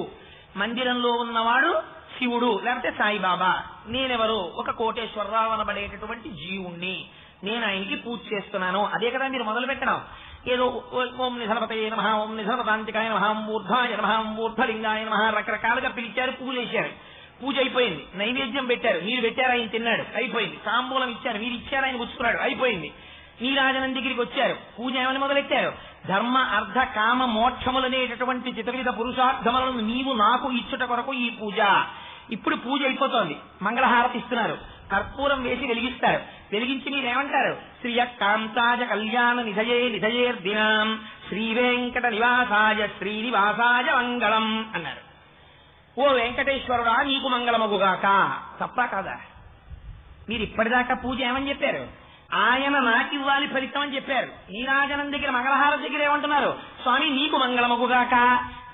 మీరు మొదలెట్టింది మీకు మంగళం కోసం, మంగళహారతి దగ్గర ఆయనకి మంగళం అవ్వాలంటున్నారు. మరి పూజ పారిపోలా? ఇప్పుడు పూజ యొక్క ప్రధాన ఉద్దేశము దెబ్బతినేలా? ఆయన మీకు మంగళం చెయ్యాలా, మీరు ఆయనకి మంగళం చెయ్యాలా? మీరు ఆయనకి మంగళం చేస్తున్నారు. ఇప్పుడు పొరపాటు అయిపోయింది. సంకల్పం ఒకటి నీరు ముట్టుకున్నప్పుడు, హారతి ఇచ్చేటప్పుడు మీరు చెప్తున్నది ఒకటి. కాబట్టి హారతి దగ్గర మీరు తప్పు చేశారు. కాబట్టి మంగళహారతి అనేటటువంటిది పూజా విధానం అనంత ఒక పొరపాటు దొర్లుట. మరి అలా అయితే ఎందుకు తీయలేదు నీరాజనాన్ని? మంగళహారతి తీసేయాలి కదా, తీయట్లేదు. పైగా ఎక్కడ పూజ జరిగినా అమ్మ ఓ పాట పాడండి అని పాట పాడిస్తారు కూడా ఆడబడుచులతోటి. ఎందుకు మరి అంటే అసలు నిజమైనటువంటి పూజ ప్రేమ పరాకాష్ట మంగళహారతి. మీరు పూజ చేసి చేసి చేసి చేసి అయ్యా నువ్వు నిధనపతయే నమః, ఓం నువ్వు నిధనపతాంతికాయ నమః, నువ్వు ఊర్ధ్వాయ నమః, నువ్వు ఊర్ధ్వలింగాయ నమః, నువ్వు హిరణ్యాయ నమః అని ఆ నామాలు చెప్తున్నప్పుడు ఆయన యొక్క గొప్పతనాన్ని లోపల భావించి భావించి మీరు ప్రసాదం పెడితే ఆయన తీసి నోట్లో వేసుకుని నవ్వులుతుంటే, ఆ చెక్కిళ్లు కదులుతుంటే కదులుతున్నప్పుడు ఉన్న సౌందర్యాన్ని చూసేసి, మీరు తాంబూలం ఇచ్చినప్పుడు వేసుకున్న ఎర్రటి నోరు చూసేసి ఇన్ని చేసిన తర్వాత ఒక బాధ కలుగుతుంది. అయ్యో ఇన్ని చేసేసానే, ఇలా చూసేసానే భగవంతుణ్ణి, నా కళ్ళంత మంచివి కావే, నా కనురాపు తగులుతుందేమో నా స్వామికి, ఆయనకి దృష్టి దోషం తగులుతుందేమో అని బెంగ పెట్టేసుకుని స్వామి నీకు మంగళమగుగాక, నీకు మంగళమగుగాక, నీకు మంగళమగుగాక తిరగబడిపోయింది. అపారమైన ప్రేమలో తను ఒళ్ళు మరిచిపోయి మొదలెట్టిన పూజ ఒకటైతే చివరికి వచ్చేటప్పటికీ నీకు మంగళమగుగాక ప్రేమతో భక్తి విర్రితలను చేసేస్తే మంగళహారతి దగ్గర శ్లోకం తిరగబడిపోతుంది. కాదు, అందులో ఇంకొక రహస్యం ఉంది. ఘనము, ద్రవము, వాయువు అని మూడు ఉంటాయి మిగిలిన వాటి ఏ పదార్థానికైనా. సాధారణంగా ఘనము వాయువు అవ్వాలంటే ద్రవస్థితిని పొందుతుంది మధ్యలో. ఆ ద్రవస్థితి ప్రతి దాంట్లో చాలా ఎక్కువ ఉంటుంది, అందుకే తొందరగా ముట్టుకోద్దేన్ని. మీరు ఒక కట్టెని వెలిగించాలనుకోండి అంత తొందరగా వెలగదు. ఎందుకు వెలగదు అంటే అందులో ద్రవశక్తి ఎక్కువ ఉంటుంది. ముందు ద్రవమైతే కానీ, అందుకే మీరు ఒక కట్టె వెలిగించండి, అందులో ఉన్న నీరు పైకి వస్తూ ఉంటుంది. మీరు చూస్తే మంటకి యువతల ముందు నీరు బుసబుసబుసబుసబుస పైకి వచ్చి, పూర్వం కట్టెల పొయ్యిలు ఉండేవి కాబట్టి తెలిసేది, అది జిగురులా అయిపోయి అది ఎండిపోతుంటే అప్పుడు కట్టె అంటుకుంటూ ఉంటుంది. పచ్చి కట్టె కాలం లేదంటారు. పచ్చి కట్టె అంటే అందులో ఇంకా నీరుంది, ఎండిపోయింది అనుకోండి, నీరు లాగేసింది అనుకోండి, తొందరగా కాలుతుంది. అందుకని ద్రవం ఉంటే తొందరగా వాయుస్థితిలోకి వెళ్ళదు, అంటే కాలిపోదు. కర్పూరానికి ఉన్న గొప్పతనం ఏమిటో తెలుసా అండి? పైకి తెల్లగా ఉంటుంది, శుద్ధ సత్వం, పరిమళం. కర్పూరం ఇలా తీశారనుకోండి, చక్క చక్కటి సువాసన వస్తుంది. ఇలా దీపపు ఒత్తి దగ్గర ఇలా పెట్టారనుకోండి అంటుకుంటుంది. తను ఇలా కరిగి, మీరు జాగ్రత్తగా చూడండి, నీరాజనం ఇచ్చేటప్పుడు కొద్దిగా నీళ్ళలా అవుతుంది, అయి కాలిపోతుంటుంది. కానీ ఆ నీటిగా మీరు అసలు చూడలేరు దాన్ని. చాలా తొందరగా తన ద్రవాన్ని వదిలిపెట్టేసి ఘనస్థితిలోంచి వాయుస్థితిలోకి వెళ్ళిపోతుంది. అంత తొందరగా స్వామి ఎన్ని జన్మలో అయిపోయాయి. ఇంకా నేను ఇప్పుడు శాస్త్రాలు చదివి, అది చదివి, ఇది చదివి, పూజా విధానాలు చదివి, ఇంకోటి చదివి, తప్పులు దిద్దుకుని సశాస్త్రీయంగా నిన్ను పూజ చేయగలిగిన స్థితి నాకు లేదు. ఇప్పుడు నువ్వేం చేయాలో తెలుసా? అగ్ని నీరాజనాన్ని ముట్టుకుని ద్రవస్థితి నుంచి లేకుండా వాయుస్థితిలోకి వెళ్ళిపోతోంది. వెళ్ళిపోయేటప్పుడు దివ్య పరిమళం వచ్చేస్తుంటుంది. నీరాజనం వెలుగుతోంది అనుకోండి, మంచి సువాసన. పైగా గొప్పతనం ఏంటో తెలుసా అండి? నీరాజనం వెలిగితే కొన్ని రకాల బ్యాక్టీరియా, వైరస్ పోతాయి. తొందరగా ఘనస్థితి నుంచి వాయుస్థితిని పొందినట్టు తొందరగా పరమాత్మని చేరుకోవాలన్న ఆర్తిని మీరు నీరాజనంలో ప్రదర్శిస్తారు. అందుకే మంగళహారతి అంత గొప్పదా. హారతి మంగళహారతి అంటే నువ్వు చేసిన శరణాగతి ఫలించినది. అందుకని విభూతిగా హారతి పాటగా బాబా గారు పంపించారు. అందుకే తొందరగా నీ యందు నా కటాక్షము ప్రసరించినది. అందుకే నానా చందోర్కర్ తర్వాత బాబా గారి సన్నిధానాన్ని చేరిపోయి అక్కడ ఉన్నాడు. తర్వాత ఆయన గురించి ప్రచారం చేశాడు. ఇది ఆ లీల యొక్క వైశిష్ట్యం. అందుకే ఆరతి పాటని, విభూతిని రెండింటినీ పంపించారు. ఒకటి మహదైశ్వర్యము, గృహస్థాశ్రమంలో ఉన్నవాడి యొక్క వంశము పరిడవిల్లడానికి. గృహస్థాశ్రమంలో ఉన్నప్పుడు బిడ్డలు సుఖంగా ఉండాలని కోరుకోవాలి, ఉపద్రవం రాకూడదు. రక్షణకి విభూతి వెళ్ళింది. ఇంత శరణాగతి చేశావు కనుక కర్పూరం తొందరగా వాయుస్థితిని పొందినట్టు నిన్ను నాలోకి తీసుకోవడానికి నా సన్నిధానాన్ని నీకు కటాక్షం చేస్తున్నాను. అందుకే నానా చందోర్కర్ తర్వాత బాబాగారి మసీదుని చేరిపోయాడు. ఇది చెప్పడానికి రెండింటిని ఏకకాలమునందు పంపించారు. పంపించి శరణాగతి యొక్క రెండవ లక్షణాన్ని నిరూపించారు. దిక్కులేని స్థితిలో ఆర్తితో ఇక్కడ చేసిన మొర వినపడి తీరుతుంది. వ్యాసుల వారు దీన్ని గజేంద్ర మోక్షంగా భాగవతంలో చెప్పారు. అష్టమ స్కంధంలో మొసలి వచ్చి బాగా కొరికేశాక ఇంకా ఏ దిక్కు లేకపోతే రక్షిస్తారన్న వాళ్ళు రక్షించడం మానేసి గట్టెక్కిపోతే, ఎవరింటికి వాళ్ళు వెళ్ళిపోతే, ఇంకా తా చుట్టూ ఉన్న వాళ్ళెవరూ నన్ను రక్షించరు అని తెలుసుకుంటే అప్పుడంది ఏనుగు, లావొక్కింతయు లేదు ధైర్యము విలోలంబయ్యే, ప్రాణంబులా ఠావుల్ తప్పెను మూర్ఛ వచ్చే, తను ఉండశ్రమం బయ్యడిన్ నీవే తప్ప ఇతప్పరం బెరుగా. ఇది శరణాగతికి లక్షణం, జ్ఞాపకం పెట్టుకోండి. నీవే తప్ప ఇతప్పరం బెరుగా, ఇది ప్రాణం. ఆంధ్రీకరించడంలో పోతన గారి గొప్పతనం. అందరూ అన్ని విషయాలు ఆంధ్రీకరించలేరు. ఎందుకని? అలా చెయ్యడంలో కూడా పొరపాట్లు తొలిపోతాయి. ఎందుకంటే ఈశ్వరానుగ్రహాన్ని ధ్యానమునందు తాను పూర్తిగా అనుభవించలేకపోయాడు. తొందరపడి పుస్తకం రాసేశాడు అనుకోండి, ఆ విషయాన్ని సక్రమంగా చెప్పడంలో పొరపాటు పడతాడు. అందుకని ఆంధ్రీకరించడం అంటే పోతన గారికి చెల్లింది భాగవతం. ఎందుకని ఆంధ్రీకరించగలిగారు? నేను ఆంధ్రీకరిస్తున్నానని కాని, నేను రాసిన ఈ పుస్తకం వైభవం పొందాలని కాని పోతన గారు ఎప్పుడూ చెప్పలేదు, ఎక్కడా చెప్పలేదు. పోతన గారు ఏం చెప్పారంటే, పలికెడిది భాగవతమట, పలికించు విభుండు రామభద్రుండట, నే పలికిన సవహరమగునట, పలికెద వేరుండుగాథ పలుకగనేలా అన్నారు. నేను దీనిని చెప్పుటలేదు. ఎవరు చెప్తున్నారు? రామచంద్ర ప్రభువు చెప్పిస్తున్నాడు. మరి నీతో ఎందుకు చెప్పిస్తున్నాడు? నాకు పాపం ఎక్కువ ఉంది కనుక తీసేయడానికి చెప్పిస్తున్నాడు. ఆయన ఏది చెప్పిస్తున్నాడో అది చెప్తున్నాను. నేనే ప్రత్యేకం ఒకటి చెప్తానని నేను తగిలించుకోవడం ఎందుకు? వాడేది పలికిస్తాడో అది దీంట్లోంచి పలకబడుతోంది. ఏది పలకబడితే ఈ కట్టెకి పాపం పోతుందో ఆ పాపాన్ని వాడు పలికించి తీసేస్తున్నాడు. నేనెవరిని? ఈ మైకెంతో నేనంతే అని పోతన గారు నిలబడిపోయారు. భాగవత ఆంధ్రీకరణమునందు సర్వస్వ శరణాగతితో ప్రారంభం. శరణాగతితో భాగవతం ప్రారంభమైంది కాబట్టే సంస్కృత భాగవతానికి ఎంత గొప్పతనం వచ్చిందో ఆంధ్ర భాగవతానికి అంతే గొప్పతనం వచ్చింది. రుక్మిణి పెళ్లి కాని ఆడపిల్లలు సంస్కృత భాగవతంలో శ్లోకాలు చదవమని పెద్దలు చెప్పరు. సంస్కృత భాగవతంలో చదివితే ఎంతో, పోతన గారి ఆంధ్ర భాగవతంలో చదివినా అంతే. రుక్మిణీ కళ్యాణం పోతన గారు రాసిన పద్యాలు చదివినా పెళ్లిళ్ళు అవుతాయి. ఒక్క నాటికి జీవితంలో పెళ్ళవదో అన్న కేసు అమలాపురంలో నాకు ఒకరిని తీసుకొచ్చి చూపించారు. నేను భాగవతం చెప్తుంటే యథార్థం చెప్పకపోవడమే. ఆ అమ్మాయిని చూసి నేను అనుకున్నాను, ఈ పాపకి పెళ్లి ఎలా అవుతుంది అనుకున్నాను. ఎందుకనంటే మనం ఏమని ఆలోచిస్తాం, పైనున్న స్వరూపాన్ని బట్టి కదా. ఆ అమ్మాయి పైకి చాలా బహుస్థూలకాయురాలు, మామూలు కుర్చీలు వేస్తే ఆ పాప కూర్చోలేదు అసలు, అంత స్థూలకాయురాలు. చిత్రం ఏమిటంటే ఆ అమ్మాయి పూనిక వహించింది. నాకు ఎందుకు రాడు వరుడు, చాలా ఐశ్వర్యవంతుల కుటుంబం. ఆ అమ్మాయి 41 రోజుల పాటు రుక్మిణీ కళ్యాణము పరమ యథార్థము, నాకు వచ్చి తీరుతాడు వరుడు అని చదివింది.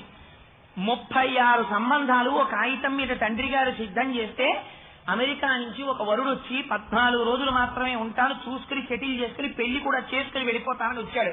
వాడు భర్త అయితే చాలని ఎన్ని కుటుంబాలు ఎదురు చూస్తున్నాయి వాళ్ళ పిల్లలకి ఆ పిల్లాడు అవ్వాలని, అంత యోగ్యుడు ఆ పిల్లాడు. వాడు 36 సంబంధం కింద తండ్రి గారికి రాశారు. ఆ అమ్మాయి తండ్రి గారి ముఖం చూసి కాదనలేక ఎలాగో ఆ అమ్మాయిని చేసుకోవడానికి, వాడు ఆఖరణ ఈ అమ్మాయిని చూసి జీవితంలో చేసుకుంటే నేను ఆ పిల్లని చేసుకుంటానన్నాడు. నేను అమలాపురంలో ఉపన్యాసాలు చెప్పేసి విశాఖపట్నం శారదాపీఠానికి వెళ్ళిపోయాను ఉపన్యాసాలు చెప్పడానికి. ఆ అమ్మాయికి పెళ్లి సెటిల్ అయిపోయి ఇంకొక 4 రోజుల్లో పెళ్లి అయిపోవాలి. ఆనాడు రుక్మిణీ కళ్యాణం చెప్పినప్పుడు ఆ పద్యాలు పంచిపెట్టారా కోటేశ్వరరావు గారు ఉపన్యాసాల్లో అని లేని ఖ్యాతి నాకంట గట్టి. పాపం ఆయన ఆ రోజు చెప్పబట్టి కదా ఈ పద్యాలు మనకు అంజాయని వాళ్ళు కారు వేసుకుని ఆ పిల్లని తీసుకుని వైజాగ్ వచ్చారు. ఆయన ఎక్కడున్నారని కనుక్కుని వచ్చి ఆ పిల్లతో నమస్కారం చేయించి, అయ్యా కోటేశ్వరరావు గారు ఆ రుక్మిణీ కళ్యాణం పద్యాలు జరిగి మా పిల్లకి పెళ్లి అయిపోతుందండి, విడిపోతుంది బలానా అబ్బాయితో, మేము ఒక్కనాడు అనుకోవాలా ఇలా జరుగుతుందని, మా అదృష్టం అంటే ఆ పాప కళ్ళ నీళ్లతో నిలబడింది. నేను ఇప్పటికి మర్చిపోను. జరిగిందా లేదా?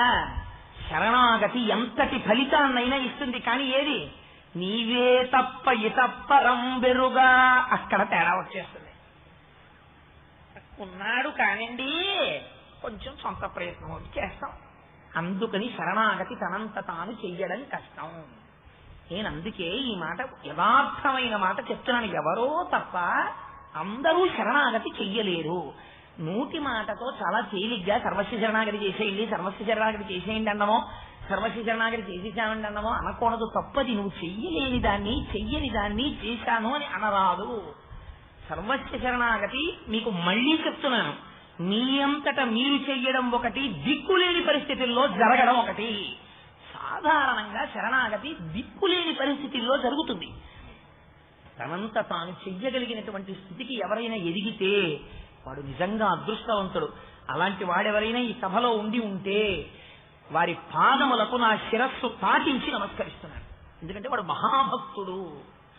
అందుకని అది శరణాగతి. ఆ శరణాగతి ఎంత శక్తివంతమో చూపించడానికి, అది ఎలా ఫలితాన్ని ఇచ్చేస్తుందో చూపించడానికి బాబా గారు ఈ లీలని చూపించి మనకి చెప్పారు. ఇప్పుడు చెప్పండి, అది కేవలం ఒక సామాన్యమైన లీల, లేకపోతే అందులో అనేకమైనటువంటి రహస్యములు నిండి నిబిడీకృతమై ఉన్నదా? ఎన్ని రహస్యాలున్నాయి అందులో. కాబట్టి ఆ నానా చందోర్కర్ వృత్తాంతాన్ని అడ్డుపెట్టి బాబా గారు ఇంత గొప్ప లీల చేశారు. అయితే బాబా గారు లీల చేస్తే ఒక్కొక్క లీల వెనక ఒక రహస్యం ఉంటుంది. అన్నీ ఒక్కలా ఉండవు, మీరు జ్ఞాపకం పెట్టుకోండి. మీరు మామూలుగా చదివేస్తే పుస్తకాన్ని తీసుకుని అన్నీ ఏవో కథల్లాగా, ఏదో 2 మేకల కథ అంటే ఏవో మేకలు పోతున్నాయి, ఓ 2 మేకల్ని బాబా గారు ఎంచుకున్నారు, ఏదో 32 రూపాయలు ఇచ్చి తెచ్చుకున్నారు, 32 రూపాయలు ఇస్తే చుట్టూ మీకు ఎప్పుడు లోకం పక్కన ఉంటుంది, వాటికి 32 రూపాయలు ఎందుకు బాబా, 3 రూపాయలు చాలదా, 4 రూపాయలు చాలదా అన్నారు. అప్పుడు ఆయన ఏదో 2 మేకల గురించి చెప్పారు. ఆయన వెంటనే ఆ 2 మేకల్ని మళ్ళీ తీసుకెళ్లి మేకల మందలో వదిలేశారు. మీ అందరూ వేస్ట్ అంటున్నారు కదా, 32 రూపాయలు వదిలేస్తారని వదిలేశారు. అయిపోయింది. దీన్ని మీరు చదువుకోండి. ఆల్రైట్ చదువుకున్నాం. మీరు ఏం దాంట్లోంచి పూర్తి పొందారని చెప్పండి, సిన్సియర్ గా చెప్పండి. ఇలా గుండెలు మీరు చెయ్యేసుకుని, కోటేశ్వరారు మేము ఈ కథ చదివి ఇందులోంచి ఈ ఇన్స్పిరేషన్ డ్రా చేశాం అని చెప్పండి. ఆ ఇన్స్పిరేషన్ మీరు డ్రా చేయడానికి అందులో ఒక రహస్యం ఉంది. మీరు ఆ రహస్యం కానీ మీకు ద్యోతకం అయిందనుకోండి, అయితే ఏమవుతుందో తెలుసా అండి, మీకు అర్థమైపోతుంది. ఓహో, మీరు వెంటనే అది అర్థం అవగానే మీరు మెట్టు పైకి ఎక్కేస్తారు. అందుకు పారాయణ. సరే, అది ఎక్కడైనా ఈ 7 రోజుల ఉపన్యాసంలో వస్తే చెప్తాను, ఎందుకంటే అది అంత తేలిక కాదు. 32 2 పెట్టి 2 మేకలకు భాగిస్తే 16 ఆ 16 కనుక రహస్యం ఏమిటో పట్టుకోవాలి. మీరు పట్టుకుంటే అది విడుతుంది. అందుకని ఇప్పుడు నేను దాన్ని ప్రస్తావన చేయదలుచుకోలేదు, ఎందుకంటే అది కానీ పట్టుకున్నానో 16 7 రోజులకి అది సరిపోతుంది. సరే చూద్దాం, ఎప్పుడైనా అది ప్రసంగవశాత్తు బాబా